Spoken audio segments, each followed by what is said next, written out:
আসসালামু আলাইকুম দোস্ত নাজরিন, আপনাদের সামনে একটা ছোট্ট মন্ত্র নিয়ে চলে এসেছি। ভালোবাসা পয়দা করার মন্ত্র। আপনাকে আপনার মেহবুব ব্লক করে দিয়েছে, আপনার দিকে ভালো করে তাকায় না, আপনি তাকে পছন্দ করেন, সে আপনাকে, আপনি তাকে কিছু ভয়ে বলতে পারে না, হয়তো সে আপনাকে ভালোবাসে সেও বলতে পারে না। এই আমলটা করুন, সে আপনাকে নিজেই বলবে। আপনাকে যদি ব্লক করে দেয়, সে আনব্লক করে নিজেই ফোন করবে। ঠিক আছে, এটা সে আপনার সাথে নিজে কন্ট্যাক্ট করবে। এটা এমনই একটা ছোট্ট মন্ত্র।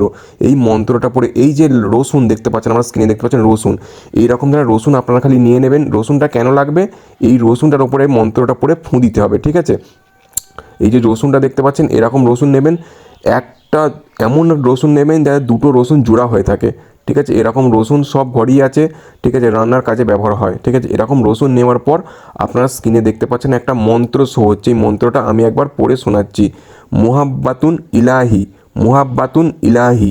ঠিক আছে, আমি এরমভাবে দুবার পড়লাম। এই মন্ত্রটাকে 16 বার পড়তে হয়, মাত্র 16 বার।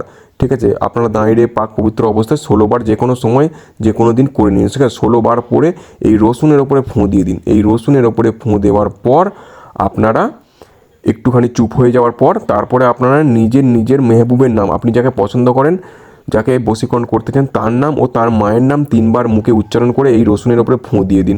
ঠিক আছে, এই রসুনের ওপরে ফুঁ দিয়ে দিন। এই রসুনের ওপরে ফুঁ দেওয়ার পর আপনি যখন রাত্রে ঘুমাতে যান, এই রসুনকে বালিশের নিচে রেখে আপনারা ঘুমোবেন। ঠিক আছে, রসুনটাকে বালিশের নিচে রেখে বালিশের আপনারা ঘুমানোর পর সকালবেলা এই রসুনটাকে আপনারা মোমবাতি বা যে কোনো জিনিস দিয়ে, কাঠ দিয়ে এই রসুনটাকে জ্বালিয়ে দিন। ঠিক আছে, আর মনে মনে সবর করুন যে আমার মেহবুব আমার কাছে আসছে। ব্যাস, আপনাদের কাজ শেষ। ঠিক আছে, ভিডিও ভালো লাগলে অবশ্যই চ্যানেলটাকে সাবস্ক্রাইব করবেন, লাইক করবেন, শেয়ার করবেন। যারা লাইক, কমেন্ট, শেয়ার ও সাবস্ক্রাইব করবে তাদের করে সবাইকে অনুমতি দেওয়া হলো এই আমল করার। আর যে কোনো আমাকে দিয়ে যদি কাজ করাতে চান, বশীকরণ কাজ বা যে কোনো পরীর কাজ, যে কোনো কাজ করাতে চান, স্ক্রিনে দিয়ে হোয়াটসঅ্যাপ নাম্বারে যোগাযোগ করতে পারেন। আর এই আমল তাদের ভালো কাজ করবে, তারা যাদের রুহানি পাওয়ার ঠিক আছে। ঠিক আছে, এই যে স্ক্রিনে দেখতে পাচ্ছেন যে ছোট্ট একটা আংটি, এই আংটি একা একাই ঘুরছে, কিন্তু এই আংটি একা একাই ঘুরছে না, এই আংটির ওপরে মকিল হাজির করা হয়েছে বলে একা একা ঘুরছে। আপনারা যদি আংটি নিতে চান, স্ক্রিনে দেওয়া নম্বরে যোগাযোগ করতে পারেন। এই আংটি নিলে আপনার ধন দৌলতে, টাকা পয়সার সমস্যা মিটবে ও আপনার রুহানি পাওয়ার ঠিক হয়ে যাবে। নিতে চাইলে যোগাযোগ করুন এই নম্বরে। আসসালামু আলাইকুম।